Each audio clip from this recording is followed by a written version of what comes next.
أشهد أن لا إله إلا الله وحده لا شريك له وأشهد أن محمدا عبده ورسوله أما بعد فأعوذ بالله من الشيطان الرجيم بسم الله الرحمن الرحيم الحمد لله رب العالمين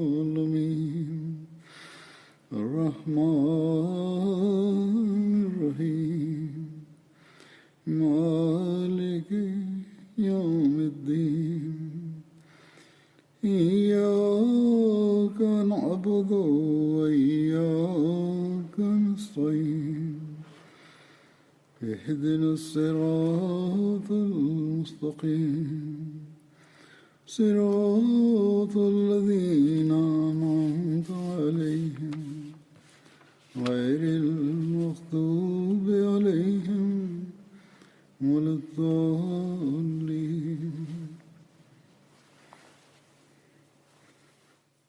கடந்த ஹுத்பாவில் ஹஸ்ரத் முஆஸ் பின் ஜபல் ரலியல்லாஹு அன்ஹு அவர்களை பற்றிய நட்குறிப்பு சென்று கொண்டிருந்தது. ஹஸ்ரத் முஆஸ் அவர்களை பற்றிய குறிப்பு இன்றும் தொடர்கிறது. ஹஸ்ரத் முஆஸ் அவர்கள் மிகவும் வள்ளலாக இருந்தார்கள், நன்றாக செலவு செய்யக்கூடியவர்களாக இருந்தார்கள். அதன் காரணமாக அவர்களுக்கு பெரும்பாலும் கடன் வாங்க வேண்டி வந்தது. கடன் கொடுத்தவர்கள் அதிகம் நெருக்கடி தந்த போது சில நாட்கள் வீட்டில் ஒளிந்திருந்தார்கள். அப்பொழுது அந்த மக்கள் ஹசரத் நபிகள் நாயகம் ஸல்லல்லாஹு அலைஹி வஸல்லம் அவர்களிடம் சென்று ஹசரத் முஆஸ் அவர்களிடமிருந்து கடனை பெற்றுத் தருமாறு கேட்டுக்கொண்டார்கள். ஹசரத் நபி ஸல்லல்லாஹு அலைஹி வஸல்லம் அவர்கள் ஆள் அனுப்பி ஹசரத் முஆஸ் அவர்களை வரவழைத்தார்கள். ஹசரத் முஆஸ் அவர்களின் சொத்தை விட கடன் அதிகமாக ஆகிவிட்ட போது ஹசரத் நபி ஸல்லல்லாஹு அலைஹி வஸல்லம் அவர்கள் கூறினார்கள், எவர் தனது பங்கை பெறமாட்டாரோ அவர் மீது இறைவன் கருணை புரிவான். ஆக சில மக்கள் தமது கடனை மன்னித்து விட்டார்கள். ஆனால் பிறகும் சிலர் கடனை தருமாறு கேட்டுக்கொண்டிருந்தனர். எனவே ஹசரத் நபிகள் நாயகம் ஸல்லல்லாஹு அலைஹி வஸல்லம் அவர்கள் சொத்துக்கள் அனைத்தையும் அந்த மக்கள் மத்தியில் விநியோகித்து விட்டார்கள். ஆனால் அப்பொழுதும் முழு கடனும் தீரவில்லை. மாறாக ஒவ்வொருவருக்கும் கடனின் ஒரு பகுதி கிடைத்துவிட்டது. கடன் கொடுத்தவர்கள் மீதமும் எங்களுக்கு வழங்கப்பட வேண்டும் என்று மேற்கொண்டு எதிர்பார்த்தார்கள். அப்பொழுது ஹசரத் நபிகள் நாயகம் ஸல்லல்லாஹு அலைஹி வஸல்லம் அவர்கள், இவரை விட்டுவிடுங்கள், இப்பொழுது இதைவிட அதிகம் கிடைக்க முடியாது, இந்த செல்வத்தையே எடுத்துச் செல்லுங்கள் என்று கூறினார்கள். ஹசரத் முஆஸ் அவர்களிடம் எதுவும் எஞ்சியிருக்காத போது ஹசரத் நபிகள் நாயகம் ஸல்லல்லாஹு அலைஹி வஸல்லம் அவர்கள் இவர்களை யமன் நாட்டுக்கு அனுப்பி வைத்தவாறு, விரைவாக அல்லாஹ் உங்களது இழப்பை சரி கட்டி விடுவான், உங்களது கடனை கொடுக்க வைத்து விடுவான் என்று கூறினார்கள். அந்த சந்தர்ப்பத்தில் ஹசரத் நபிகள் நாயகம் ஸல்லல்லாஹு அலைஹி வஸல்லம் அவர்கள் ஹசரத் முஆஸ் அவர்களிடம், முஆஸே, உங்கள் மீது அதிகமாக கடன் இருக்கிறது, யாராவது அன்பளிப்பு கொண்டு வந்தால் அதை ஏற்றுக்கொள்ளுங்கள், நான் உங்களுக்கு அதற்கு அனுமதி அளிக்கிறேன் என்று கூறினார்கள். அன்பளிப்பை பெற்றுக்கொள்ள உங்களுக்கு அனுமதி அளிக்கப்படுகிறது என ஹசரத் நபிகள் நாயகம் ஸல்லல்லாஹு அலைஹி வஸல்லம் அவர்கள் கூறினார்கள்.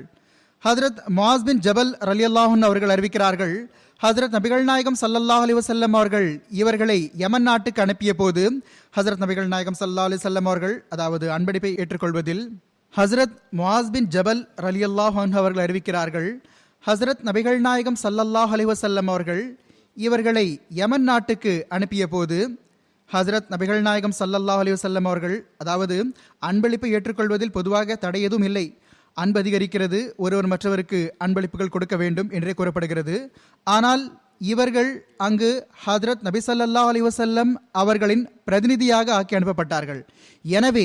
எனவே ஹஜ்ரத் நபி ஸல்லல்லாஹு அலைஹி வஸல்லம் அவர்கள் அந்த பிரதிநிதித்துவம் காரணமாக உங்களுக்கு மக்கள் அன்பளிப்பு கொடுத்தால் அந்த அன்பளிப்பை நீங்கள் உங்களுக்காக செலவழித்துக் கொள்ள உங்களுக்கு அதிகாரம் வழங்கப்படுகிறது என்று குறிப்பிட்டு கூறினார்கள். ஏனெனில் பொதுவாக அது பைத்துல் மாலுக்காக அல்லது ஹசரத் நபிகள் நாயகம் ஸல்லல்லாஹு அலைஹி வஸல்லம் அவர்களுக்காக கொடுக்கப்பட்டு வந்தது. ஹசரத் முஆஸ் பின் ஜபல் ரலியல்லாஹு அன்ஹு அவர்கள் அறிவிக்கிறார்கள், ஹஜ்ரத் ரசூலுல்லாஹி ஸல்லல்லாஹு அலைஹி வஸல்லம் அவர்கள் இவர்களை யமன் நாட்டுக்கு அனுப்பிய போது இவர்களுக்கு அறிவுரை வழங்குவதற்காக ஹஜ்ரத் நபிகள் நாயகம் ஸல்லல்லாஹு அலைஹி வஸல்லம் அவர்கள் இவர்களுடன் வெளியே வருகை தந்தார்கள். ஹஜ்ரத் முஆஸ் அவர்கள் பயண விலங்கின் மீது அமர்ந்திருந்தார்கள். ஹஜ்ரத் நபிகள் நாயகம் ஸல்லல்லாஹு அலைஹி வஸல்லம் அவர்கள் இவர்களின் பயண விலங்குடன் நடந்து வந்தார்கள். ஹசரத் நபி ஸல்லல்லாஹு அலைஹி வஸல்லம் அவர்கள் பேசி முடித்த பிறகு கூறினார்கள், முஆஸே, அடுத்த வருடம் நீங்கள் என்னை சந்திக்க முடியாமல் போகலாம். நீங்கள் எனது பள்ளிவாசலையும் கபரையும் கடந்து போகலாம். ஹசரத் முஆஸ் அவர்கள் ஹசரத் நபிகள் நாயகம் ஸல்லல்லாஹு அலைஹி வஸல்லம் அவர்களை விட்டு பிரிவதன் காரணமாக இதை கேட்டு கதறி அழ ஆரம்பித்து விட்டார்கள். பிறகு ஹசரத் நபிகள் நாயகம் ஸல்லல்லாஹு அலைஹி வஸல்லம் அவர்கள் வேறு புறம் திரும்பினார்கள். மதீனாவை நோக்கி அருளுக்குரிய முகத்தை திருப்பியவாறு, மக்களில் இரையச்சமுடையவர்கள் எனக்கு அருகில் இருக்கிறார்கள், அவர்கள் யாரானாலும் சரி, எங்கிருந்தாலும் சரி என கூறினார்கள். ஒரு அறிவிப்பில் வருகிறது, ஹசரத் நபிகள் நாயகம் ஸல்லல்லாஹு அலைஹி வஸல்லம் அவர்கள் ஹசரத் முஆஸ் அவர்களிடம் அந்த சந்தர்ப்பத்தில் கூறினார்கள், நீங்கள் விரைவில் வேதத்தையுடையவர்களான அந்த மக்களிடம் செல்வீர்கள். நீங்கள் அவர்களை அடைந்ததும் அவர்கள் அல்லாஹ்வை தவிர வணக்கத்திற்குரியவன் யாரும் இல்லை, முஹம்மது ஸல்லல்லாஹு அலைஹி வஸல்லம் அவர்கள் அல்லாஹ்வின் தூதராவார்கள் என்று சாட்சி பகர்வதன்பால் அவர்களை அழையுங்கள். அவர்கள் அல்லாஹ்வை தவிர வணக்கத்திற்குரியவன் யாரும் இல்லை, முஹம்மது ஸல்லல்லாஹு அலைஹி வஸல்லம் அவர்கள் அல்லாஹ்வின் தூதராவார்கள் என்று சாட்சி பகர்வதன்பால் அவர்களை அழையுங்கள். அவர்கள் உங்களது இந்த விஷயத்தை ஏற்றுக்கொண்டால் பிறகு அவர்களுக்கு அல்லாஹ் அவர்கள் மீது ஒவ்வொரு பகலிலும் இரவிலும் 5 தொழுகைகளை கடமையாக்கியுள்ளான் என்று கூறுங்கள். அவர்கள் உங்களது விஷயத்தை ஏற்றுக்கொண்டால் பிறகு அவர்களுக்கு கூறுங்கள், அல்லாஹ் அவர்கள் மீது தர்மம் வழங்குவதை கடமையாக்கியுள்ளான். அது அவர்களின் செல்வந்தர்களிடமிருந்து பெறப்பட்டு அவர்களின் தேவையுடைய மக்களுக்கு கொடுக்கப்பட வேண்டும். பிறகு அவர்கள் உங்களது இந்த விஷயத்தை ஏற்றுக்கொண்டால் எச்சரிக்கை, அவர்களின் உன்னதமான செல்வங்களை சந்தாவாக பெற வேண்டாம், மாறாக இடைப்பட்ட ரக செல்வங்களை பெறவும். அநீதியளிக்கப்பட்டவரின் முறையீட்டிலிருந்து தப்பித்துக் கொள்ளுங்கள், ஏனெனில் அவருக்கும் அல்லாஹுக்கும் இடையில் எந்த தடையும் இருப்பதில்லை. அநீதி இழைக்கப்பட்டவரின் முறையீட்டை விட்டு தப்பிக்குமாறு குறிப்பாக அறிவுறுத்தினார்கள், ஏனெனில் அவருடைய கூச்சலுக்கும் அநீதி இழைக்கப்பட்டவரின் முறையீட்டை விட்டு தப்பிக்குமாறு குறிப்பாக அறிவுறுத்தினார்கள், ஏனெனில் அவருடைய கூச்சலுக்கும் அல்லாஹுக்கும் இடையில் எந்த தடையும் இருப்பதில்லை. ஹதரத் முஆஸ் பின் ஜபல் ரலியல்லாஹு அன்ஹு அவர்களை ஹதரத் நபிகள் நாயகம் ஸல்லல்லாஹு அலைஹி வஸல்லம் அவர்கள் யமன் நாட்டுக்கு காசியாக நியமித்து அனுப்பினார்கள்.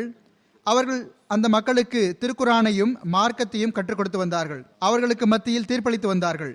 ஜகாத்தை சேகரித்து வந்த யமன் நாட்டு பொறுப்பாளர்கள் அவற்றை ஹதரத் முஆஸ் பின் ஜபல் ரலியல்லாஹு அன்ஹு அவர்களுக்கு அனுப்பி வந்தார்கள். ஹதரத் ரசூலுல்லாஹி ஸல்லல்லாஹு அலைஹி வஸல்லம் அவர்கள் யமன் நாட்டை நிர்வகிக்கும் பொறுப்பை ஹதரத் ஹாலித் பின் சயீத், ஹதரத் முஹாஜிர் பின் உமையா, ஹதரத் ஜயித் பின் லபீத், ஹதரத் முஆஸ் பின் ஜபல் மற்றும் ஹதரத் அபு மூசா அஷ்ஷரி ரலியல்லாஹு அன்ஹும் ஆகிய 5 சஹாபாக்களுக்கு பிரித்து கொடுத்திருந்தார்கள். அதாவது நிர்வாகங்கள் இந்த 5 பொறுப்பில் இருந்தன. இது ஒரு அறிவிப்பாகும்.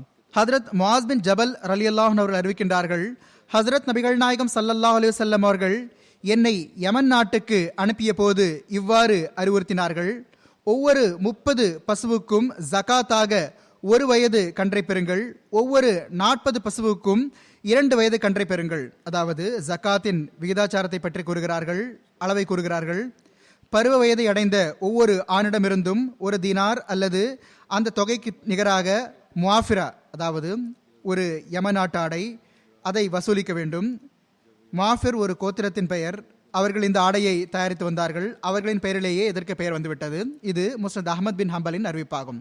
அல்லாமா இப்னு இஸ்ஹாக் கூறுகிறார்கள், ஹதரத் முஆஸ் பின் ஜபல் ரலியல்லாஹு அன்ஹு அவர்களின் கால் சற்று முடமாக இருந்தது. அவர்கள் யமன் நாட்டுக்கு சென்ற போது மக்களுக்கு தொழ வைத்தார்கள். தமது காலை அகற்றிவிட்டார்கள். அதாவது காலை முன்னால் வைத்திருப்பார்கள் அல்லது வலதுபுறம் வைத்திருப்பார்கள். எவ்வாறு அவர்களின் நிலை இருந்ததோ, எந்த காலில் குறை இருந்ததோ அந்த பக்கம் காலை அகற்றிவிட்டார்கள். மக்களும் அதே போன்று தங்கள் கால்களை பரப்பிக் கொண்டார்கள். ஹதரத் முஆஸ் அவர்கள் தொழ வைத்த பின்னர், நான் செய்ததை போன்று நீங்கள் செய்துள்ளீர்கள், நல்லது, ஆனால் இனி இவ்வாறு செய்யக்கூடாது, ஏனெனில் எனக்கு சிரமம் இருக்கிறது, எனவே நான் தொழுகையில் எனது காலை விரித்து வைத்தேன். அதாவது அர்த்தம் என்னவென்றால், என்னை பார்த்து நீங்கள் வெளிப்படுத்திய கட்டுப்படுதலின் முன்மாதிரி எல்லா வகையிலுமே பாராட்டத்தக்கது. கட்டுப்படுதல் இவ்வாறே இருக்க வேண்டும். இமாமுக்கு பின்னால் முழுமையான முறையில் அவரை பின்பற்ற வேண்டும். ஆனால் இது எனது நிர்பந்தம், சுன்னத் அல்ல. எவருக்கு நிர்பந்தம் இல்லையோ அவர் சரியாக தொழட்டும், எவ்வாறு கட்டளையோ அவ்வாறு தொழட்டும், சுன்னத்திற்கு ஏற்ப. நமது கண்களுக்கு முன் ஹஜரத் நபிகள் நாயகம் ஸல்லல்லாஹு அலைஹி வஸல்லம் அவர்களின் நடைமுறை இருந்தது போன்று எவ்வாறு கட்டளையோ அவ்வாறு தொழட்டும், சுன்னத்திற்கு ஏற்ப. நமது கண்களுக்கு முன் ஹஜரத் நபிகள் நாயகம் ஸல்லல்லாஹு அலைஹி வஸல்லம் அவர்களின் நடைமுறை இருந்தது போன்று தொழட்டும். ஹஜரத் முஆஸ் அவர்கள் யமன் நாட்டில் பைத்துல் மாலின் செல்வத்தால் வாணிபம் செய்தார்கள். அதன் மூலமாக வந்த லாபத்தில் தமது கடனை செலுத்தினார்கள். அல்லாஹ்வின் செல்வத்தால் வாணிபம் புரிந்த முதல் நபர் அவர்கள்தான். ஹதரத் நபி ஸல்லல்லாஹு அலைஹி வஸல்லம் அவர்களின் அனுமதியுடன் அன்பளிப்பும் பெற்று வந்தார்கள். எதுவரை எனில் அவர்களிடம் 30 கால்நடைகள் ஒன்று சேர்ந்து விட்டன. பிறகு அவர்கள் அந்த தொகையை கொண்டு அவர்களுக்கு ஹஜரத் நபி ஸல்லல்லாஹு அலைஹி வஸல்லம் அவர்கள் வழங்கிய அனுமதி கண்டிப்பாக கடனை செலுத்துவதற்காக இருந்தது. வாணிபம் எந்த அளவு வரை இருந்தது என்றால், பிறகு அவர்கள் அந்த தொகையை கொண்டு அவர்களுக்கு ஹஜரத் நபிகள் நாயகம் ஸல்லல்லாஹு அலைஹி வஸல்லம் அவர்கள் வழங்கிய அனுமதி கண்டிப்பாக கடனை செலுத்துவதற்காக இருந்தது. வாணிபம் எந்த அளவு வரை இருந்தது என்றால், கிடைத்த லாபத்தில் சிறிது கடன் செலுத்தி வந்தார்கள். லாபம் எடுக்காமல் இருந்திருப்பார்கள் என்றாலும் வாணிபத்தில் கிடைத்த லாபத்திலிருந்து தமது பணிக்கான ஊதியமாக எடுத்திருக்கலாம். நான் இவ்வாறு செலவு செய்தேன், இது எனது ஆலோசனையாக இருந்தது, என்னுடைய உழைப்புக்கு கூலியாகும் என்ற வகையில் எடுத்திருப்பார்கள்.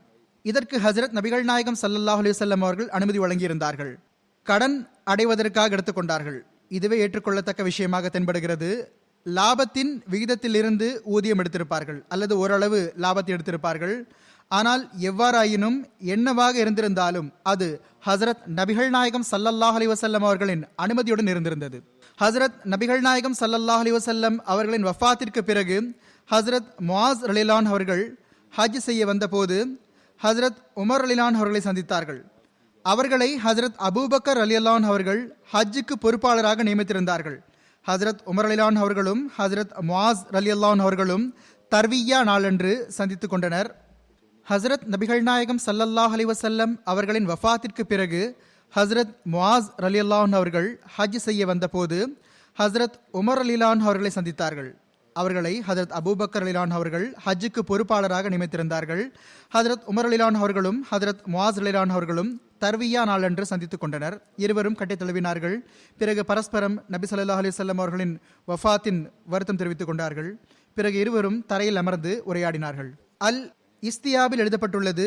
இதுவும் ஒரு வரலாற்று நூலாகும். ஹதரத் முஆஸ் ரலியல்லாஹு அன்ஹு அவர்கள் மிகவும் வள்ளலாக இருந்தார்கள். இந்த வள்ளல் தன்மை மற்றும் தாராள மனப்பான்மையின் காரணமாகவே அவர்களின் சொத்துக்கள் அனைத்தும் கடனில் செல்லும் நிலை ஏற்பட்டுவிட்டது. இந்த வள்ளல் தன்மை மற்றும் தாராள மனப்பான்மையின் காரணமாகவே அவர்களின் சொத்துக்கள் அனைத்தும் கடனில் செல்லும் நிலை ஏற்பட்டுவிட்டது.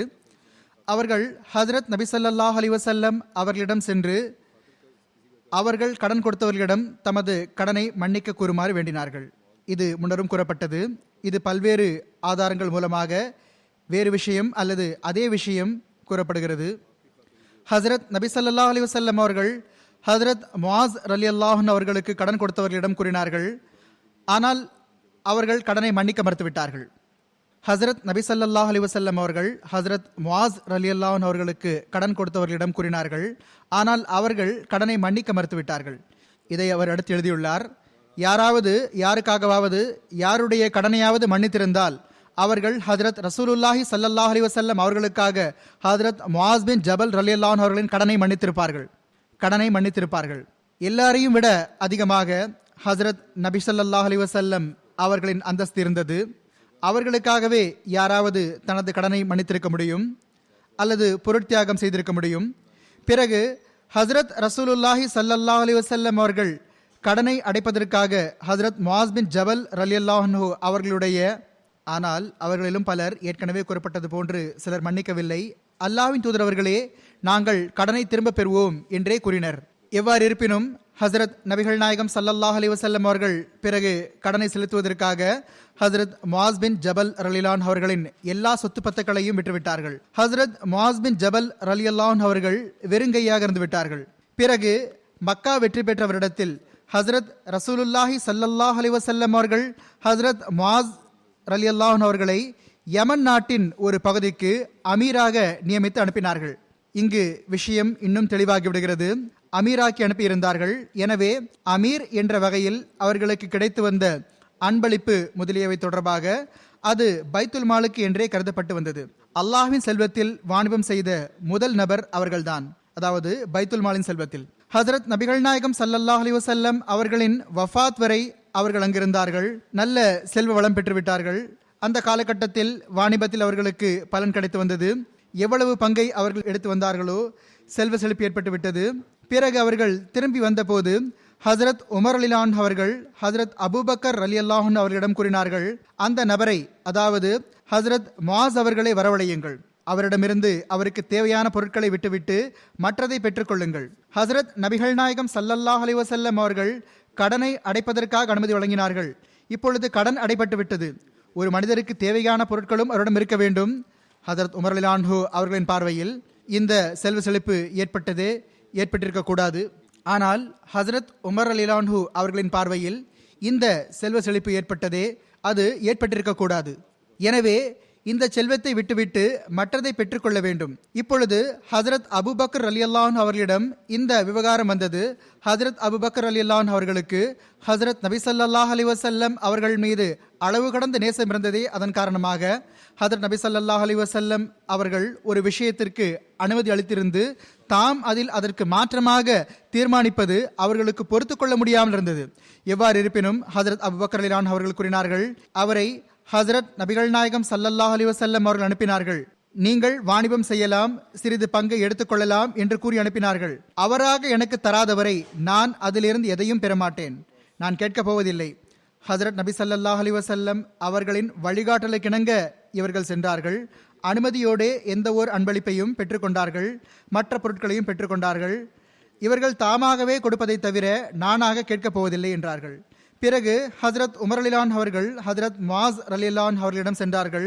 ஹஜரத் உமர் ரலியல்லாஹு அன்ஹு அவர்களும் சில சட்டத்திட்டங்களை உறுதியாக பேணக்கூடியவர்களாக இருந்தார்கள்.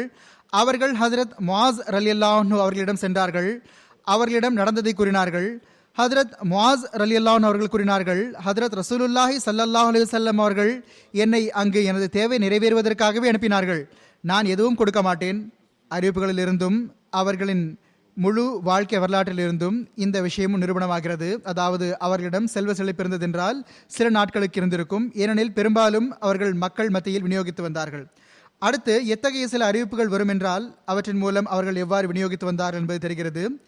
இதற்கு பிறகு ஹஜரத் முஆஸ் ரலியல்லாஹு அன்ஹு அவர்கள் ஹஜரத் உமர் ரலியல்லாஹு அன்ஹு அவர்களிடம் சென்று கூறினார்கள், நான் நீங்கள் சொன்னதை ஏற்கிறேன். முதலில் நான் எதுவும் கொடுக்க மாட்டேன் என்று ஹஜரத் உமர் ரலியல்லாஹு அன்ஹு அவர்களுக்கு பதிலளித்தார்கள். சில காலத்திற்கு பிறகு அல்லது சிறிது நேரத்திற்கு பிறகு ஹஜரத் உமர் ரலியல்லாஹு அன்ஹு அவர்களிடம் சென்று, சரி, நான் நீங்கள் சொன்னதை ஏற்கிறேன், நீங்கள் சொன்ன விஷயத்தையே நான் செய்வேன். ஏனென்றால் நான் கனவில் பார்த்தேன். சில காலங்களுக்கு பிறகே சென்றிருப்பார்கள். ஏனென்றால் இங்கு கனவை பற்றி கூறப்பட்டுள்ளது. ஹசரத் முஆஸ் ரலியல்லாஹு அன்ஹு அவர்கள் கூறுகிறார்கள், நான் தண்ணீரில் மூழ்குவதாக கனவில் காண்கிறேன். நீங்கள், அதாவது ஹசரத் உமர் ரலியல்லாஹு அன்ஹு அவர்கள் என்னை காப்பாற்றினீர்கள். இதற்கு பிறகு ஹசரத் முஆஸ் ரலியல்லாஹு அன்ஹு அவர்கள் ஹசரத் அபூபக்கர் ரலியல்லாஹு அன்ஹு அவர்களிடம் வந்தார்கள். எல்லா விஷயத்தையும் அவர்களுக்கு கூறினார்கள். நான் உங்களிடம் எதையும் மறைக்க மாட்டேன் என்று ஆணையிட்டு கூறினார்கள். நான் என்ன எடுத்தேனோ, எவ்வாறு எடுத்தேனோ எல்லாம் எனக்கு முன்னால் இருக்கிறது. ஹசரத் அபூபக்கர் ரலியல்லாஹு அன்ஹு அவர்கள் கூறினார்கள், நான் உங்களிடமிருந்து எதையும் பெறமாட்டேன். சரி, நீங்கள் எல்லா கணக்கு வழக்குகளையும் எனக்கு கூறிவிட்டீர்கள், ஆனால் நான் எதுவும் வாங்க மாட்டேன். நான் அந்த அனைத்து அன்பளிப்புகளையும் உங்களுக்கு பரிசாக கொடுத்து விட்டேன். ஹஜரத் உமர் ரலியல்லாஹு அன்ஹு அவர்கள் கூறினார்கள், இது சிறந்த தீர்வாகும். ஹஜரத் உமர் ரலியல்லாஹு அன்ஹு அவர்களும் உடனிருந்தார்கள்.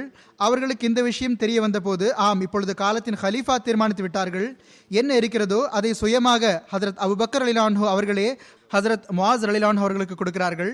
ஹஜரத் உமர் ரலியல்லாஹு அன்ஹு அவர்கள் கூறினார்கள், இது சரி. முழுமையான கட்டுப்படுதலுடன் அதை ஏற்றுக்கொண்டார்கள். ஏன் செல்வம் எடுக்கப்படுகிறது என்பது அவர்களுக்கு தேவையில்லை.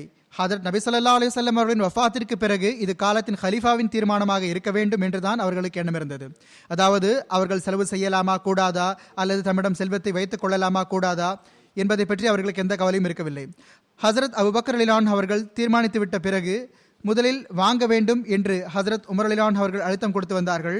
ஆனால் நான் வாங்க மாட்டேன், நான் அன்பளிப்பாக தருகிறேன் என்று ஹஜரத் அபூபக்கர் ரலியல்லாஹு அன்ஹு அவர்கள் கூறிய பிறகு ஹஜரத் உமர் ரலியல்லாஹு அன்ஹு அவர்களிடம் எந்த காரணமும் இருக்கவில்லை. அமைதியாக கூறினார்கள், சரி, இந்த தீர்ப்பு இந்த அனைத்து விவகாரங்களுக்கும் சிறந்த தீர்வாகும். இங்கு மேலும் விளக்கம் கிடைத்துவிட்டது. அதாவது ஹஜரத் முஆஸ் ரலியல்லாஹு அன்ஹு அவர்களின் தேவை பூர்த்தியாகாத நேரம் வரை அல்லாஹும் அவர்களுக்கு அதன் பால் கவனமூட்டவில்லை.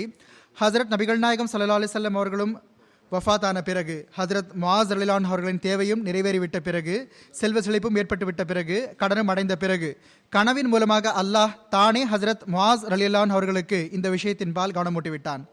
இப்பொழுது எடுத்துக்கொள்ளக்கூடாது, இப்பொழுது உனது சொத்தை கொண்டே வாழ்வை கழி, இப்பொழுது அமீர் என்ற முறையில் எந்த அன்பளிப்பையும் நீ பெற முடியாது, பைத்துல் மாலில் இருந்து நீ செலவும் செய்ய முடியாது. இதற்கு பிறகு அவர்கள் நீண்ட காலம் அங்கு இருக்கவும் இல்லை. எவ்வாறு இருப்பினும் இதுவே அதன் சுருக்கமான விளக்கம். ஹதரத் முஆஸ் ரலியல்லாஹு அன்ஹு அவர்கள் அறிவிக்கிறார்கள், ஹதரத் ரசூலுல்லாஹி ஸல்லல்லாஹு அலைஹி வஸல்லம் அவர்கள் இவர்களை யமன் நாட்டிற்கு அனுப்பிய போது, உங்களுக்கு ஏதும் விவகாரம் முன்வந்தால் நீங்கள் எவ்வாறு தீர்ப்பளிப்பீர்கள் என்று கேட்டார்கள். இவர்கள் கூறினார்கள், நான் அல்லாஹ்வின் மறையிலிருந்து தீர்ப்பளிப்பேன்.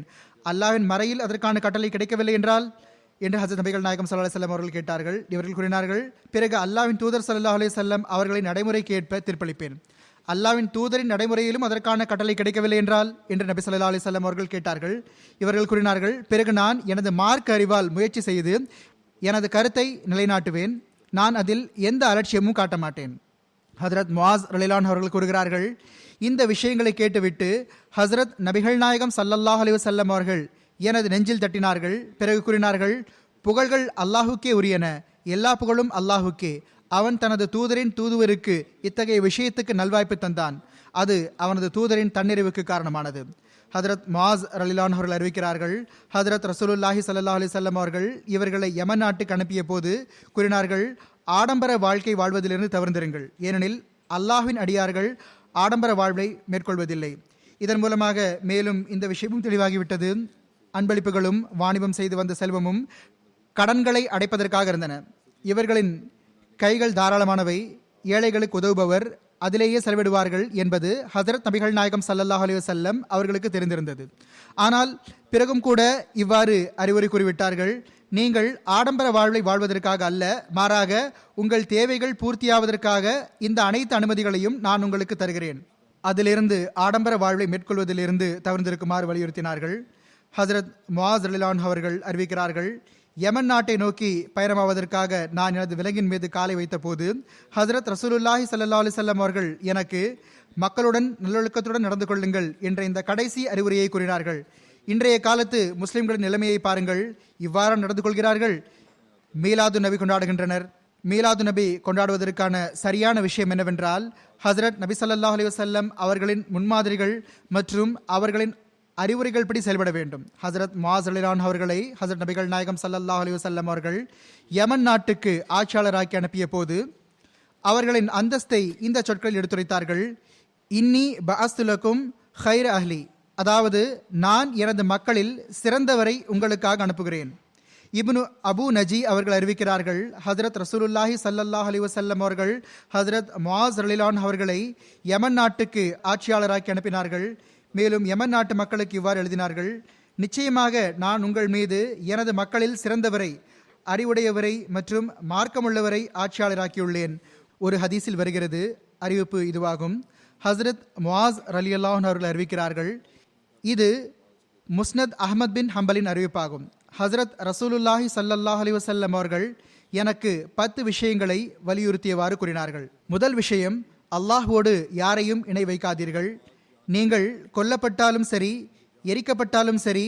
இரண்டாவது விஷயம், பெற்றோருக்கு கட்டுப்படாமல் இருக்கக்கூடாது. என்னானாலும் சரி, அவர்களிடமிருந்து எதுவும் கிடைக்காவிட்டாலும் சரி. பிறகு மூன்றாவது இந்த விஷயத்தை கூறினார்கள், கடமையான தொழுகைகளை வேண்டுமென்றே விடாதீர்கள், ஏனெனில் வேண்டுமென்றே கடமையான தொழுகைகளை விடுபவர் அல்லாஹ்வின் பொறுப்பிலிருந்தும் பாதுகாப்பிலிருந்தும் வெளியேறி விடுகிறார். பிறகு கூறினார்கள், மது அருந்தாதீர்கள், மது எல்லா வெட்கக்கேடுகளின் வேறாகும். பிறகு கூறினார்கள், பாவம் மற்றும் கட்டுப்படாமையிலிருந்து தப்பித்துக் கொள்ளுங்கள், ஏனெனில் பாவத்தின் காரணமாக இறைவனின் கோபம் இறங்குகிறது. பிறகு கூறினார்கள், பகைவரை நேருக்கு நேர் சந்திக்கும் தருணத்தில் ஓடிவிடாதீர்கள். பகைவரை எதிர்நோக்க வேண்டி வந்தால் பிறகு பயந்து ஓடக்கூடாது, மக்கள் அழிந்தாலும் சரி. பிறகு கூறினார்கள், மக்கள் பிளேகை போன்ற கொள்ளை நோய்க்கு இரையாகிவிட்டால் நீங்கள் அவர்களுக்கு மத்தியில் இருந்தால் உங்கள் இடத்திலேயே இருங்கள். பிளேக் நோய் பரவுகிறது என்றால் இது போன்ற எந்த ஒரு கொள்ளை நோய் பரவினாலும் விசாலமாக பரவக்கூடியதெனில் எங்கு இருக்கிறீர்களோ அங்கேயே இருங்கள். நீங்கள் நோய் பகுதியில் இருந்தால் அங்கேயே இருங்கள். பிறகு கூறினார்கள், உங்கள் மனைவி மக்கள் மீது உங்களது சக்திக்கேற்ப செலவு செய்யுங்கள். எவ்வளவு ஆற்றல் இருக்கிறதோ அவ்வளவு அவர்கள் மீது செலவழியுங்கள். அவர்களின் உரிமையை நிறைவேற்றுங்கள். அவர்களுக்கு பண்பு கற்பிப்பதிலும் தர்பியத் வழங்குவதிலும் அலட்சியம் காட்டாதீர்கள். பிறகு சரியான முறையில் அவர்களுக்கு தர்பியத் கொடுங்கள். சில இடங்களில் சிறிது கடினம் மேற்கொள்ள வேண்டி வந்தால் அதையும் செய்யுங்கள். இவ்வாறு அவர்களுக்கு சரியான தர்பியத் கிடைக்கட்டும். அவர்களுக்கு இறைவனை பற்றிய அச்சத்தை நினைவூட்டி வாருங்கள். இந்த 10 விஷயத்தை என்னார் அவர்களுக்கு கூறினார்கள். ஹஜரத் இப்னு உமர் ரலியல்லாஹு அன்ஹு அறிவிக்கிறார்கள், ஹஜரத் நபி ஸல்லல்லாஹு அலைஹி வஸல்லம் அவர்கள் ஹஜரத் இப்னு உமர் ரலியல்லாஹு அன்ஹு அவர்கள் அறிவிக்கிறார்கள், ஹசரத் நபி ஸல்லல்லாஹு அலைஹி வஸல்லம் அவர்கள் ஹசரத் முஆஸ் ரலியல்லாஹு அன்ஹு அவர்களிடம் கூறினார்கள், முஆஸே, நான் உங்களுக்கு பரிவுள்ள சகோதரர் அறிவுரை வழங்குவது போல் அறிவுரை வழங்குகிறேன். இறையச்சத்தை மேற்கொள்ளுங்கள் என்று அறிவுரை கூறுகிறேன். இது இப்னு உபர் ரலியல்லாஹு அன்ஹு அவர்களின் அறிவிப்பாகும். ஹஜரத் நபிகள் நாயகம் ஸல்லல்லாஹு அலைஹி வஸல்லம் அவர்கள் கூறினார்கள், நான் உங்களுக்கு இறையச்சத்தை மேற்கொள்ளுமாறு அறிவுறுத்துகிறேன். நான் உங்களுக்கு இறையச்சத்தை மேற்கொள்ள மட்டும் அறிவுறுத்தவில்லை, நோயாளிகளை நலம் விசாரிக்குமாறு அறிவுறுத்துகிறேன். விதவைகள் மற்றும் பலவீனமானவர்களின் தேவைகளை நிறைவேற்றுமாறு அறிவுறுத்துகிறேன். தேவையுடையவர்கள் மற்றும் மிஸ்கின்களுடன் அமர்வதற்கும், மக்களுக்கு உங்கள் சார்பாக நியாயத்தை வழங்குவதற்கும், உண்மையை பேசுவதற்கும், மேலும் அல்லாஹ்வின் விவகாரத்தில் எந்த குற்றஞ்சாட்டக்கூடியவரின் குற்றஞ்சாட்டுதலும் உங்களுக்கு தடையாக வர வேண்டாம். இந்த விஷயத்துக்கு உங்களுக்கு அறிவுரை கூறுகிறேன். ஹஸ்ரத் உமர் ரலியல்லாஹு அன்ஹு அவர்கள் ஒருமுறை தமது தோழர்களிடம் கூறினார்கள், எதற்காகவாவது ஆசைப்படுங்கள். ஒருவர் கூறினார், இந்த வீடு தங்கத்தால் நிரம்பிவிட வேண்டும், நான் அதை அல்லாஹ்வின் வழியில் செலவு செய்ய வேண்டும், சதகா கொடுத்துவிட வேண்டும் என்பது எனது ஆசை. ஒருவர் கூறினார், இந்த வீடு வைர வைடூரியங்களால் நிரம்பிவிட வேண்டும், நான் அதை அல்லாஹ்வின் வழியில் செலவு செய்ய வேண்டும், சதகா கொடுக்க வேண்டும் என்பது எனது ஆசை. எத்தகைய வினோதமான மகத்துவமிக்க ஆசைகள் சஹாபாக்களுக்கு இருந்தன. பிறகு ஹஜரத் உமர் ரலியல்லாஹு அன்ஹு அவர்கள் கூறினார்கள், இன்னும் ஆசைப்படுங்கள். அவர்கள் கூறினர், அமீருல் முஃமினீன் அவர்களே, நாங்கள் என்ன ஆசைப்படட்டும் என்று எங்களுக்கு புரியவில்லை. ஹஜரத் உமர் ரலியல்லாஹு அன்ஹு அவர்கள் கூறினார்கள், எனது ஆசை என்னவென்றால், இந்த வீடு ஹஜரத் அபு உபைதா பின் ஜர்ராஹ் ரலியல்லாஹு அன்ஹு, ஹஜரத் முஆஸ் பின் ஜபல் ரலியல்லாஹு அன்ஹு, அபு ஹுசைஃபாவின் அடிமை சாலிம் ரலியல்லாஹு அன்ஹு மற்றும் ஹஜரத் ஹுசைஃபா பின் யமான் ரலியல்லாஹு அன்ஹு போன்ற மக்களால் நிரம்பியிருக்க வேண்டும். சென்ற முறையும் இதை எடுத்து கூறினேன். இம்முறை ஹஜரத் முஆஸ் பின் ஜபல் ரலியல்லாஹு அன்ஹு அவர்களின் நட்குறிப்பிலும் இது வந்துவிட்டது. ஹஜரத் முஆஸ் ரலியல்லாஹு அன்ஹு அவர்கள் ஹிஜ்ரி 9 11 வரை 2 வருடங்கள் யமன் நாட்டில் இருந்தார்கள். ஒருமுறை ஹஜரத் உமர் பின் ஹத்தாப் ரலியல்லாஹு அன்ஹு அவர்கள் ஒரு பையில் 400 தீனார்கள் போட்டு ஹஜரத் அபு உபைதா பின் ஜர்ராஹ் அவர்களிடம் எடுத்துச் செல்லுமாறு அடிமையிடம் கூறினார்கள். இது கடந்த ஹுத்பாவில் ஹஜரத் அபு உபைதா பின் ஜர்ராஹ் ரலியல்லாஹு அன்ஹு அவர்களின் நட்குறிப்பிலும் எடுத்துக் கூறப்பட்டது. ஆனால் அதன் மீத விளக்கம் எஞ்சிவிட்டது. எனவே முழு விளக்கத்தையும் இப்பொழுது எடுத்துரைத்து விடுகிறேன். கூறினார்கள், அவர்கள் வீட்டில் சிறிது நேரம் இரு, அவர்கள் இந்த பணத்தை என்ன செய்கிறார்கள் என்று பார். ஆக அடிமை பையை வாங்கி கொண்டு அவர்களிடம் சென்றார். கூறினார், அமீருல் முஃமினீன் அவர்கள் உங்களுக்கு இந்த பணத்தை உங்கள் தேவைகளுக்காக பயன்படுத்துமாறு கூறினார்கள். அவர்கள் கூறினார்கள், அல்லாஹ் அவர்கள் மீது கருணை புரிவானாக. பிறகு அவர்கள் தமது அடிமை பெண்ணை அழைத்தார்கள். இந்த 7 தீனார் இன்னாரிடம் கொண்டு செல், இந்த 5 தீனார் இன்னாரிடம் கொண்டு செல், இந்த 5 தீனார் இன்னாரிடம் கொண்டு செல் என்று கூறினார்கள். எதுவரை எனில் அவர்கள் அனைத்தையும் காலியாக்கி விட்டார்கள். பல்வேறு வீடுகளுக்கு கொடுத்து அனுப்புவதற்காக தமது பணிப்பெண்ணை அழைத்து கூறினார்கள், சென்று இன்ன வீடுகளுக்கு இதை கொடுத்து வா, ஏழை வீடுகளாக இருக்கும். பிறகு அந்த அடிமை ஹஜரத் உமர் ரலியல்லாஹு அன்ஹு அவர்களிடம் திரும்பி வந்து அனைத்தையும் கூறினார். ஹஜரத் உமர் ரலியல்லாஹு அன்ஹு அவர்கள் அதே அளவு தீனார் ஹஜரத் முஆஸ் ரலியல்லாஹு அன்ஹு அவர்களுக்காகவும் தயாராக வைத்திருந்தார்கள். எவ்வளவு ஹஜரத் அபு உபைதாவுக்கு அனுப்பினார்களோ அதே அளவு ஹஜரத் முஆஸ் அவர்களுக்காக தயாராக வைத்திருந்தார்கள். 2வது பையை தயார் செய்து வைத்திருந்தார்கள். அவர்கள் அடிமையிடம் கூறினார்கள், இதை ஹஜரத் முஆஸ் அவர்களிடம் எடுத்துச் செல், மேலும் அவர்கள் வீட்டில் சிறிது நேரம் இருந்து அவர்கள் அதை என்ன செய்கிறார்கள் என்று பார். ஆக அந்த அடிமை பை எடுத்துக்கொண்டு ஹஜரத் முஆஸ் அவர்களிடம் சென்றார். அவர்களிடம் அமீருல் முஃமினீன் அவர்கள் இதை தங்கள் தேவைக்காக பயன்படுத்துமாறு கூறினார்கள் என்றார். ஹஜரத் முஆஸ் ரலியல்லாஹு அன்ஹு அவர்கள் கூறினார்கள், அல்லாஹ் அவர்கள் மீது கருணை புரிவானாக. பிறகு அவர்கள் பணிப்பெண்ணை அழைத்து கூறினார்கள், இவ்வளவு தீனார் இன்னார் வீட்டுக்கு கொண்டு செல், இவ்வளவு தீனார் இன்னார் வீட்டுக்கு கொண்டு செல். இவ்வளவு நேரத்தில் ஹஜரத் முஆஸ் ரலியல்லாஹு அன்ஹு அவர்களின் மனைவியும் வந்து விட்டார்கள். அவர்கள் கூறினார்கள், இறைவன் மீது ஆணையாக நாமும் மிஸ்கின்கள் தான், அதாவது வீட்டிலும் ஒன்றுமில்லை, வீட்டுக்காகவும் ஏதாவது வைத்துக் கொள்ளுங்கள். இதற்கு முன்னர் லாபம் சம்பாதிப்பது மற்றும் அன்பளிப்பு பெறுவது பற்றிய விஷயங்கள் வந்தன. அவையும் மேற்கொண்டு இங்கு தெளிவாகி விடுகின்றன. நமது வீட்டிலும் ஒன்றுமில்லை, நாமும் மிஸ்கின்கள் ஆவோம், எங்களுக்கும் தாருங்கள். அப்பொழுது பையில் 2 தீனார்கள் மட்டும் எஞ்சியிருந்தன. அனைத்தையும் அவர்கள் விநியோகித்து விட்டிருந்தார்கள். ஹஜரத் முஆஸ் அவர்கள் அவ்விரு தீனார்களையும் மனைவியின் பக்கம் தூக்கி போட்டு விட்டார்கள்.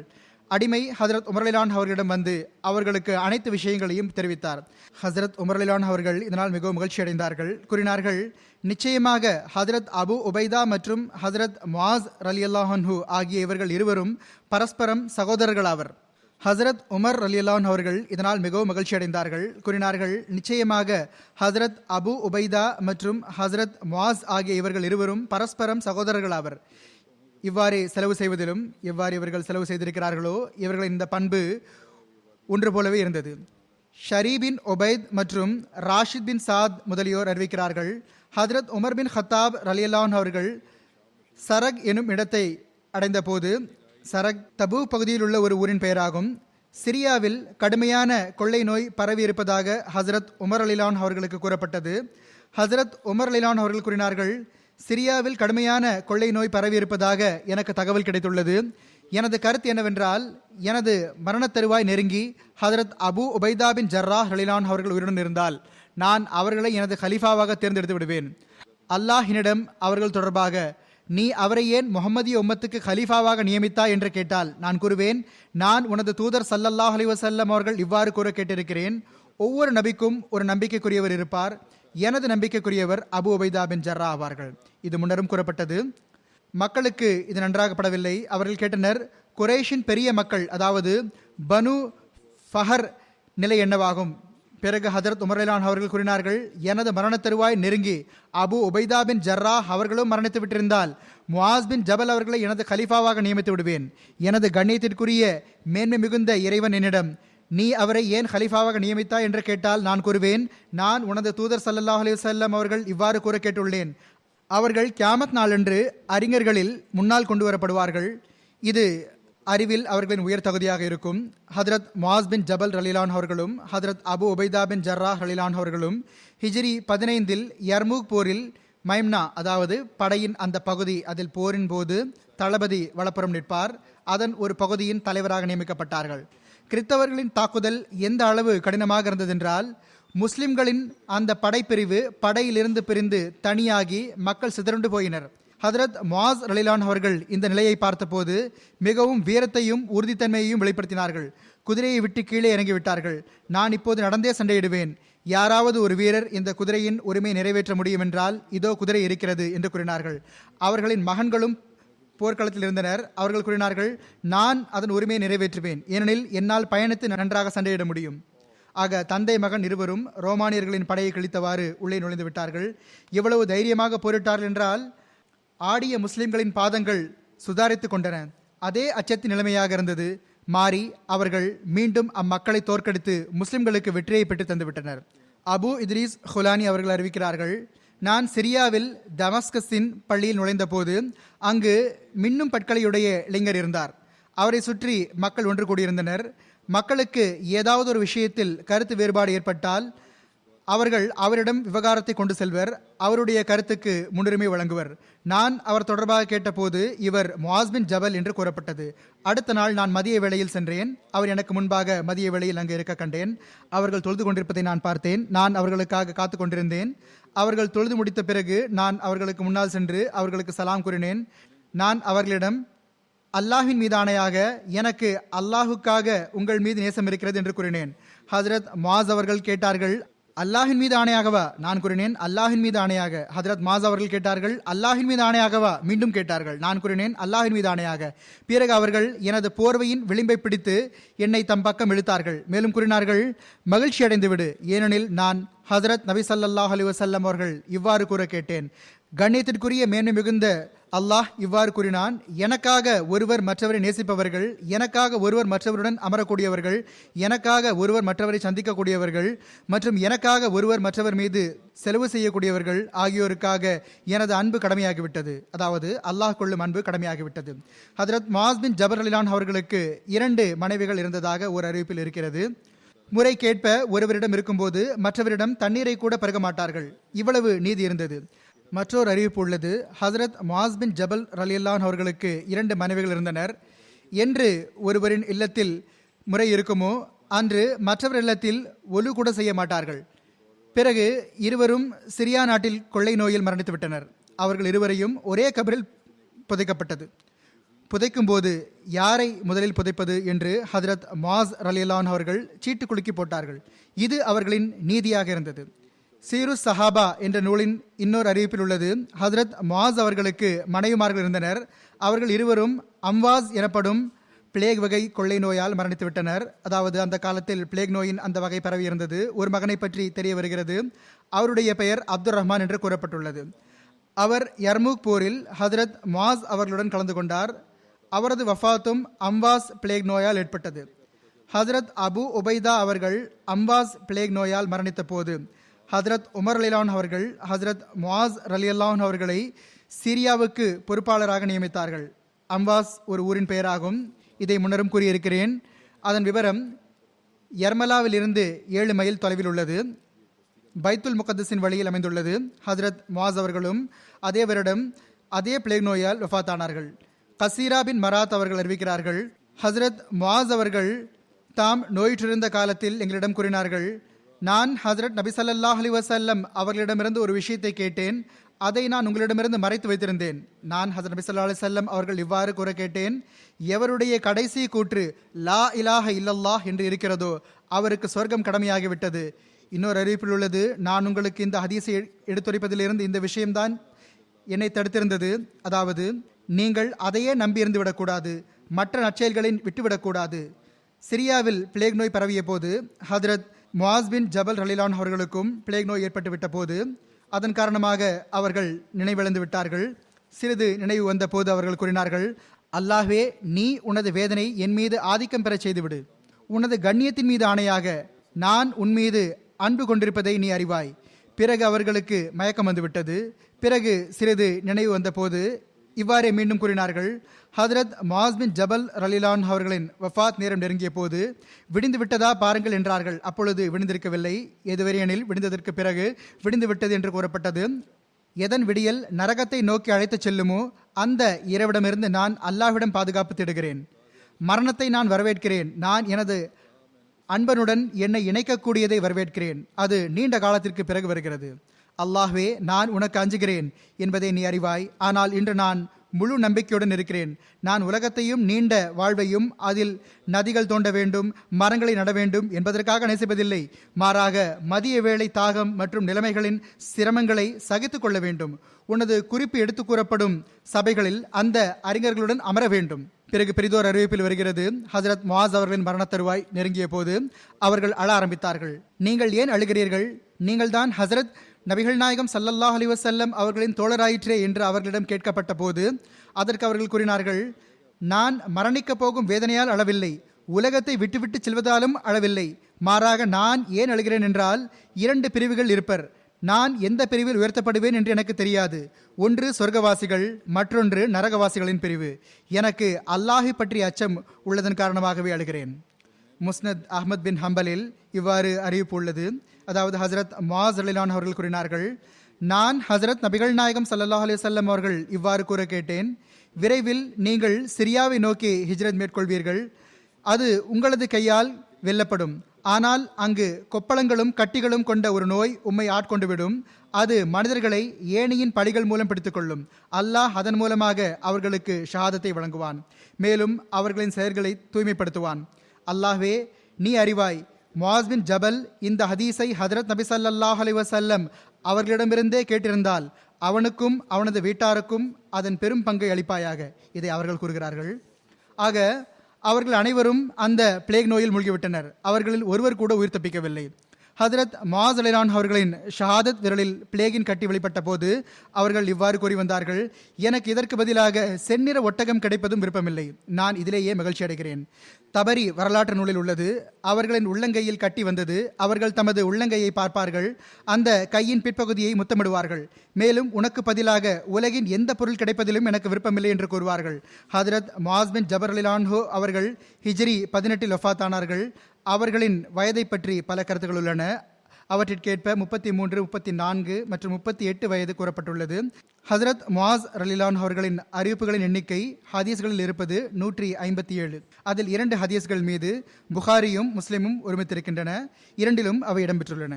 அடுத்து நான் எடுத்துக் கூறவிருக்கும் சஹாபி ஹஜரத் அப்துல்லா பின் அம்ர் ஆவார்கள். ஹஜரத் அப்துல்லா அவர்களுடைய தொடர்பு அன்சார்களின் கோத்திரமான ஹஸ்ரஜின் கிளை கோத்திரமான பனு சலமாவோடு இருந்தது. அவர்களின் தந்தையார் பெயர் அம்ர் பின் ஹராம், தாயார் பெயர் ருபா பின் கயஸ். ஹஜரத் அப்துல்லா பின் அம்ர் ஹிஜ்ரத்தில் இருந்து ஏறத்தாழ 40 வருடங்களுக்கு முன்னால் பிறந்தார்கள். அதாவது ஹிஜ்ரத்தின் போது அவர்களுக்கு 40 வயது இருந்தது. ஹஜரத் அப்துல்லா பின் அம்ர் ஒரு புகழ்பெற்ற சஹாபியான ஹஜரத் ஜாபிர் பின் அப்துல்லா அவர்களின் தந்தை ஆவார்கள். ஹஜரத் அப்துல்லா பின் அம்ர் ஹஜரத் அமர் பின் ஜமு அவர்களுடைய ஒன்றுவிட்ட சகோதரர் ஆவார்கள். ஹஜரத் அப்துல்லா பின் அமர் இரண்டாவது பையத்தே அக்பாவிலும் இணைந்திருந்தார்கள். ஹதரத் நபிகள் நாயகம் ஸல்லல்லாஹு அலைஹி வஸல்லம் அவர்கள் நிர்ணயித்திருந்த 12 கண்காணிப்பாளர்களில் ஒருவராக இருந்தார்கள்.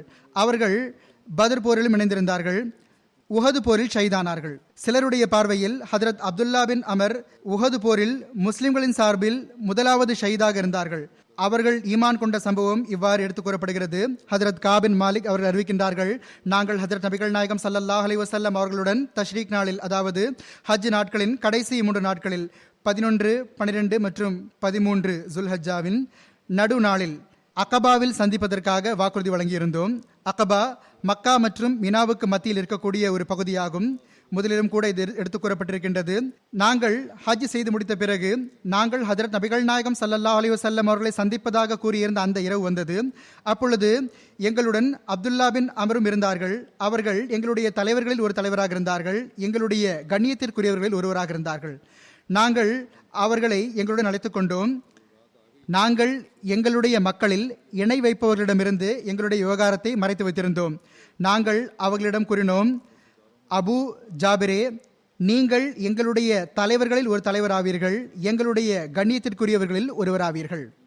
அவர்களுடைய புனைப்பெயர் அபு ஜாபிர் என்றிருந்தது. எனவே அவர்கள் அபு ஜாபிர் என்றும் அழைக்கப்பட்டார்கள். ஆக அவர்கள் கூறுகின்றார்கள், நான் அவர்களிடம் கூறினேன், அபு ஜாபிரே, நீங்கள் எங்களுடைய தலைவர்களில் ஒரு தலைவராவீர்கள், எங்களுடைய கண்ணியத்திற்குரியவர்களில் ஒருவராவீர்கள். நீங்கள் நரகத்தின் விறகாகி விடக்கூடாது என்று விரும்புகிறோம்.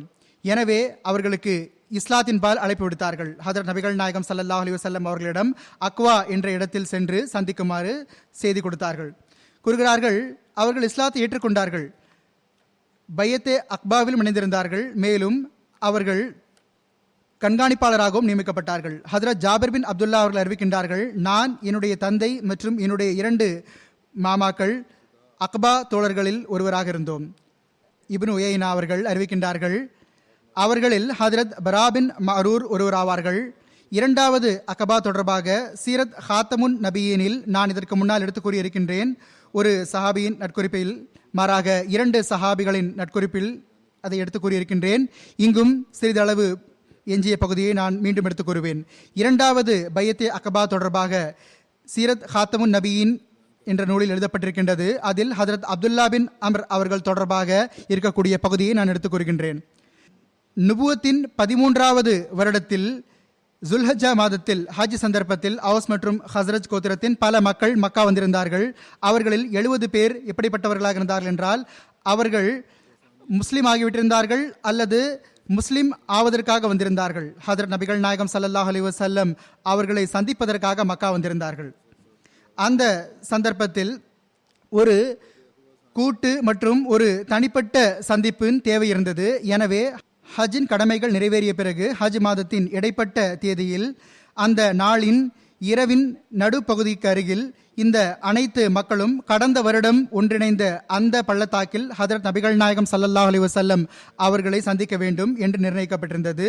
இவ்வாறு இவர்கள் மனநிறைவோடு மிகவும் அமைதியான முறையில், தனிமையான முறையில் பேச முடியும். ஆக ஹசரத் நபிகள் நாயகம் ஸல்லல்லாஹு அலைஹி வஸல்லம் அவர்கள் அன்சார்களுக்கு, நீங்கள் ஒன்றாக வரக்கூடாது, மாறாக ஒருவராக அல்லது 2 பேராக குறிப்பிட்ட தருணத்தில் அந்த குறிப்பிட்ட பள்ளத்தாக்கிற்கு வந்தடைந்து விட வேண்டும் மற்றும் உறங்கியிருப்பவர்களை எழுப்பக்கூடாது, வராதவர்களுக்காக காத்திருக்கக்கூடாது என்று வலியுறுத்தி கூறினார்கள்.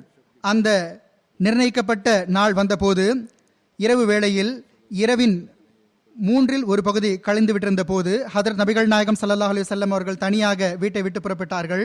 வழியில் தம்முடைய சச்சா அப்பாஸ் அவர்களையும் உடன் அழைத்துக் கொண்டார்கள். அவர்கள் அப்போது இணை வைப்பவர்களாக இருந்தார்கள். ஆனால் நபி ஸல்லல்லாஹு அலைஹி வஸல்லம் அவர்கள் மீது அளவு கடந்த அன்பு கொண்டிருந்தார்கள். மேலும் ஹாஷிம் கோத்திரத்தின் தலைவராக இருந்தார்கள். பிறகு இருவரும் இணைந்து அந்த பள்ளத்தாக்கை வந்தடைந்தார்கள்.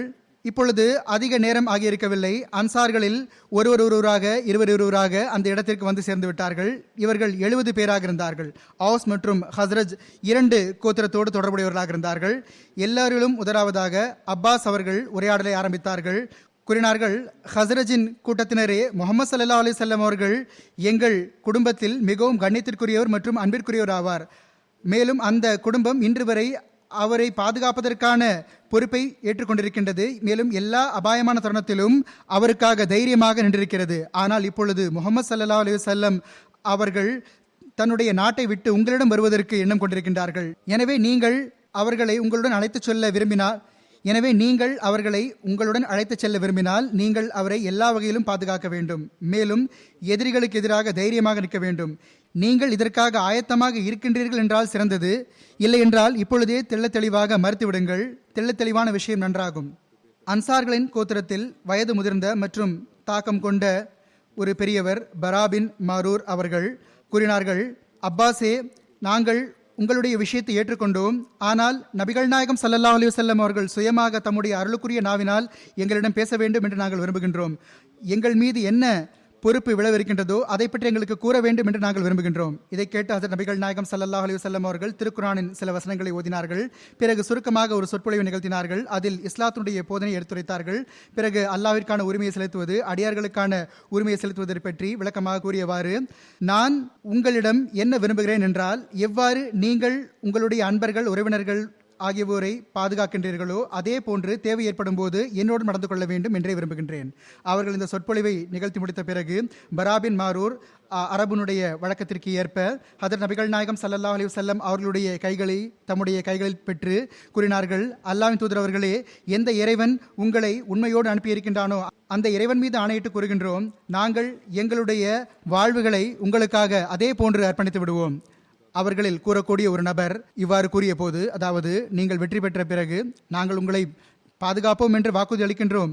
ஆனால் கூறுங்கள், நீங்கள் வெற்றி பெற்ற பிறகு எங்களை விட்டுவிட்டு சென்று விடுவீர்களா என்று நபிகள் நாயகம் ஸல்லல்லாஹு அலைஹி வஸல்லம் அவர்களிடம் கேட்டார். அப்பொழுது ஹஜ்ரத் நபிகள் நாயகம் ஸல்லல்லாஹு அலைஹி வஸல்லம் அவர்கள் சிரித்தவாறு கூறினார்கள், உங்களுடைய ரத்தம் என்னுடைய ரத்தமாக இருக்கும், உங்களுடைய தோழர் என்னுடைய தோழராக இருப்பார்கள், உங்களுடைய எதிரிகள் என்னுடைய எதிரிகளாக இருப்பார்கள். இதை கேட்டு அப்பாஸ் பின் உபாதா அன்சாரி அவர்கள் தன்னுடைய தோழர்களை பார்த்து கூறினார்கள், மக்களே, நீங்கள் என்ன நினைக்கின்றீர்கள்? இந்த உடன்படிக்கை மற்றும் உறுதிமொழியின் பொருள் என்ன? இதனுடைய பொருள் என்னவென்றால், நீங்கள் ஒருபோதும் கருப்பர், வெள்ளையர் மற்றும் செந்நிறமுடையவர் ஆகிய எந்த பிரிவினருடைய போட்டிக்கு எதிராகவும் தயாராக இருக்க வேண்டும். எல்லா தியாகங்களுக்கும் தயாராக இருக்க வேண்டும். மக்கள் கூறினார்கள், ஆம், எங்களுக்கு தெரியும். ஆனால் அல்லாஹ்வின் தூதர் அவர்களே, இதற்கு பகரமாக எங்களுக்கு என்ன கிடைக்கும் என்று கேட்டார்கள். ஹஜ்ரத் நபிகள் நாயகம் ஸல்லல்லாஹு அலைஹி வஸல்லம் அவர்கள் கூறினார்கள், உங்களுக்கு இறைவனுடைய சொர்க்கம் கிடைக்கும். அது அவனுடைய எல்லா அருட்களையும் விட பெரிய அருளாகும். எல்லோரும் எங்களுக்கு இந்த வாணிபம் சம்மதம் என்று கூறினார்கள். அல்லாஹ்வின் தூதர் அவர்களே, நீங்கள் உங்களுடைய கையை நீட்டுங்கள். ஹஜ்ரத் நபிகள் நாயகம் ஸல்லல்லாஹு அலைஹி வஸல்லம் அவர்கள் தம்முடைய கையை நீட்டினார்கள். அப்பொழுது இந்த 70 உயிரை அர்ப்பணிக்கக்கூடிய ஜமாத்தும் ஒரு தற்காப்பு உடன்படிக்கையில் நபிகள் நாயகம் ஸல்லல்லாஹு அலைஹி வஸல்லம் அவருடைய கைகளில் தம்மை விற்றுவிட்டார்கள். இந்த பையத்துடைய பெயர் பையத்தே அக்பா சானியா என்று கூறப்படுகிறது. அதாவது இரண்டாவது பையத்தே அக்பா. இந்த பையத் நடைபெற்றுவிட்ட பிறகு ஹஜ்ரத் நபிகள் நாயகம் ஸல்லல்லாஹு அலைஹி வஸல்லம் அவர்கள் அந்த மக்களிடம் கூறினார்கள், மூசா தம்முடைய சமுதாயத்தில் 12 பேரை தேர்ந்தெடுத்திருந்தார். அவர்கள் ஹஜ்ரத் மூசா அலைஹிஸ்ஸலாம் அவர்கள் தரப்பில் இருந்து அந்த மக்களை கண்காணிக்கக்கூடியவர்களாகவும் பாதுகாக்கக்கூடியவர்களாகவும் இருந்தார்கள். எனவே நானும் உங்களில் 12 பேரை தேர்ந்தெடுக்க விரும்புகின்றேன். அவர்கள் உங்களை கண்காணிக்கக்கூடியவர்களாகவும் உங்களை பாதுகாக்கக்கூடியவர்களாகவும் இருப்பார்கள். அவர்கள் எனக்கு ஈசாவின் சீடர்களை போன்று இருப்பார்கள். எனக்கு முன்னால் தம்முடைய சமுதாயத்திற்காக பதிலளிக்கக்கூடியவர்களாக இருப்பார்கள். எனவே நீங்கள் பொருத்தமான பெயர்களை தேர்ந்தெடுத்து என் முன்னால் வையுங்கள் என்று கூறினார்கள். அப்பொழுது 12 பெயர்கள் அவர்களுக்கு முன்னால் வைக்கப்பட்டு நபிகள் நாயகம் ஸல்லல்லாஹு அலைஹி வஸல்லம் அவர்கள் அதனை ஏற்றுக்கொண்டார்கள். அவர்கள் ஒவ்வொருவரையும் ஒரு கோத்திரத்தின் கண்காணிப்பாளராக நியமித்தார்கள். அவர்களுக்கு அவர்களுடைய கடமைகளை பற்றி புரிய வைத்தார்கள். சில கோத்திரங்களுக்கு நபிகள் நாயகம் ஸல்லல்லாஹு அலைஹி வஸல்லம் அவர்கள் 2 கண்காணிப்பாளர்களை நியமித்தார்கள். எவ்வாறு இருப்பினும் அந்த 12 கண்காணிப்பாளர்களில் ஒருவராக ஹஜ்ரத் அப்துல்லா பின் அமர் அவர்களுடைய பெயரும் இருந்தது. அவர்களையும் நபிகள் நாயகம் ஸல்லல்லாஹு அலைஹி வஸல்லம் அவர்கள் கண்காணிப்பாளராக நியமித்திருந்தார்கள். ஒரு அறிவிப்பில் வருகின்றது, உஹது போர் சந்தர்ப்பத்தில் மதீனாவில் நயவஞ்சகர்களின் தலைவனாக இருந்த அப்துல்லா பின் ஒபே பின் சுலூல் நம்பிக்கை துரோகம் செய்த போது ஹஜ்ரத் அப்துல்லா பின் அமர் அவர்கள் அந்த மக்களுக்கு அறிவுரை கூற முயற்சி செய்தார்கள். ஹஜ்ரத் ஜாபிர் பின் அப்துல்லா அவர்கள் அறிவிக்கின்றார்கள், என்னுடைய தந்தை ஹஜ்ரத் அப்துல்லா பின் அமர் மற்றும் என்னுடைய மாமா உஹது போரில் ஷஹீதாகிவிட்டார்கள். என்னுடைய தாயார், இரண்டாவது அறிவிப்பில் மாமி என்று வருகின்றது, அவர்கள் ஹஜ்ரத் அமர் பின் ஜமுவுடைய துணைவியாராக இருந்தார்கள். இவர்கள் இருவரும் ஒட்டகத்தின் மீது வைக்கப்பட்டு மதீனாவுக்கு கொண்டு செல்லப்பட்டார்கள். ஹஜ்ரத் நபிகள் நாயகம் ஸல்லல்லாஹு அலைஹி வஸல்லம் அவர்களின் அறிவிப்பாளர்களில் ஒரு அறிவிப்பாளர், கொலை செய்யப்பட்ட அந்த மக்களை அவர்கள் கொலையுண்ட இடத்திலேயே புதைக்க வேண்டும் என்று கூறினார்.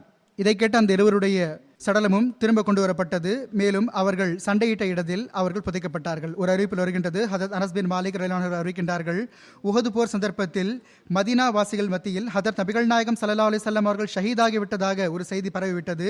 இந்த செய்தியை கேட்டு மதீனா மக்கள் கதறி அழ ஆரம்பித்தார்கள். அப்பொழுது அன்சார்களைச் சேர்ந்த ஒரு பெண்மணி உஹது மைதானத்தை நோக்கி புறப்பட்டார். வழியில் அவருடைய தந்தை, மகன், கணவர் மற்றும் சகோதரருடைய சடலங்களை பார்த்தார். அறிவிப்பாளர் கூறுகின்றார், இவர்கள் யாருடைய சடலத்தை அவர் முதலில் பார்த்தார் என்பது தெரியவில்லை. ஆனால் அவர்களில் ஒவ்வொருவரையும் கடக்கும் பொழுது இவர் யார் என்று கேட்கும் பொழுது, இது உம்முடைய தந்தை, இது உம்முடைய சகோதரர், இது உம்முடைய கணவர், இது உம்முடைய மகன் என்று கூறப்பட்டது. இந்த பெண்மணி கேட்டார், அல்லாஹ்வின் தூதர் ஸல்லல்லாஹு அலைஹி வஸல்லம் அவருடைய நிலை என்ன என்று. மக்கள் கூறினார்கள், ஹஜ்ரத் நபிகள் நாயகம் ஸல்லல்லாஹு அலைஹி வஸல்லம் அவர்கள் உங்களுக்கு முன்னால் இருக்கின்றார்கள். எதுவரை என்றால், அவர்கள் நபிகள் நாயகம் ஸல்லல்லாஹு அலைஹி வஸல்லம் அவர்களிடம் சென்றார்கள். அவர்களுடைய ஆடையை பிடித்து கொண்டு கூறினார்கள், அல்லாஹ்வின் தூதர் அவர்களே, என்னுடைய தாய் தந்தையர் உங்கள் மீது அர்ப்பணமாகட்டும்.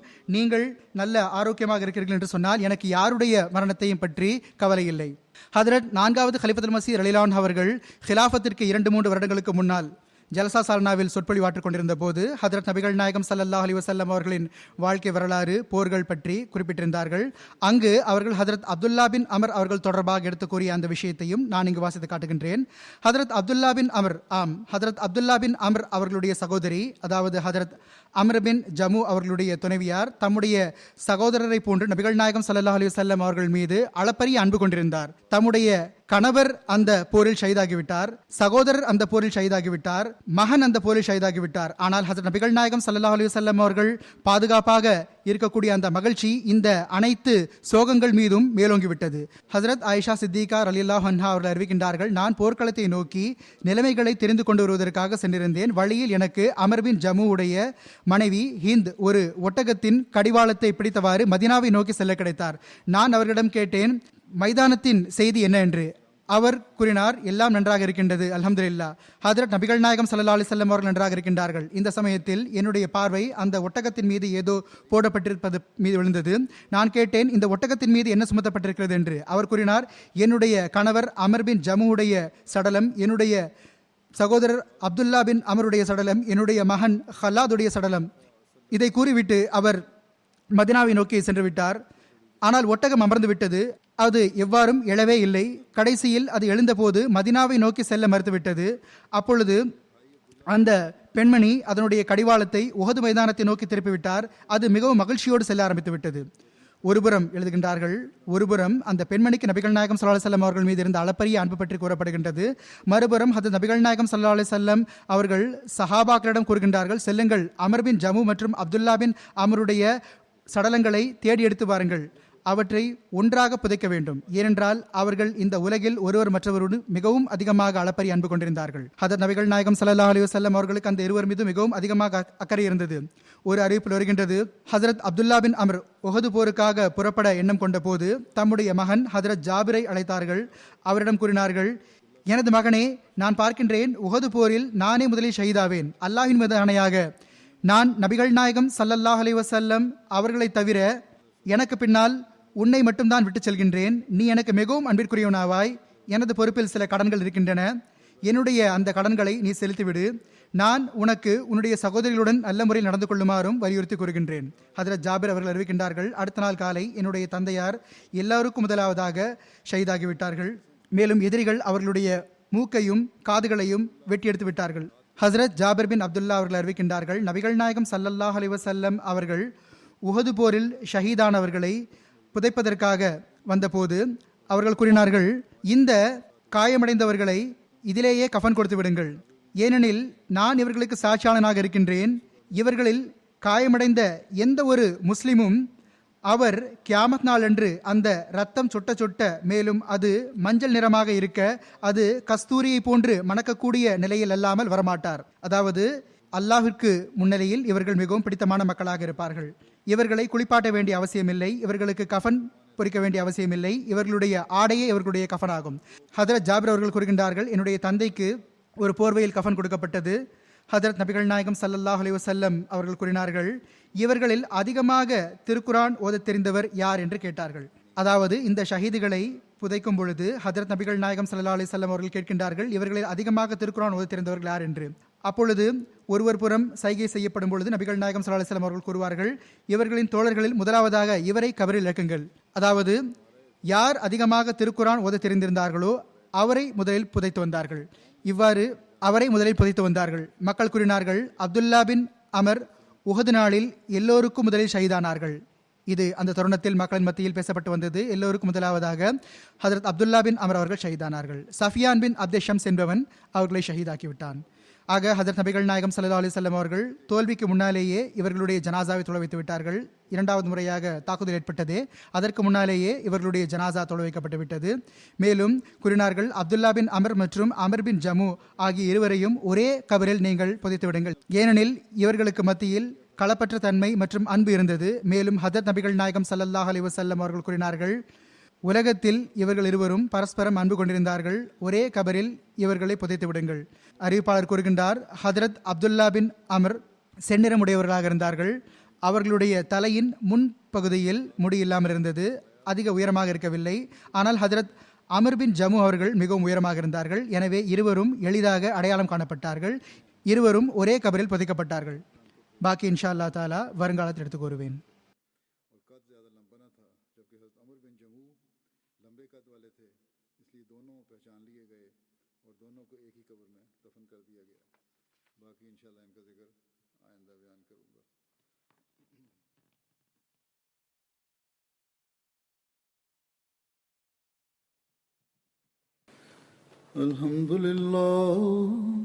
الحمد لله نحمده ونستعينه ونستغفره ونؤمن به ونتوكل عليه ونعوذ بالله من شرور أنفسنا ومن سيئات أعمالنا من يهده الله فلا مضل له ومن يضلل فلا هادي له ونشهد أن لا إله إلا الله ونشهد أن محمدا عبده ورسوله عباد الله رحمكم الله إن الله يأمر بالعدل والإحسان وإيتاء ذي القربى وينهى عن الفحشاء والمنكر والبغي يعظكم لعلكم تذكرون اذكروا الله يذكركم وادعوه يستجب لكم ولذكر الله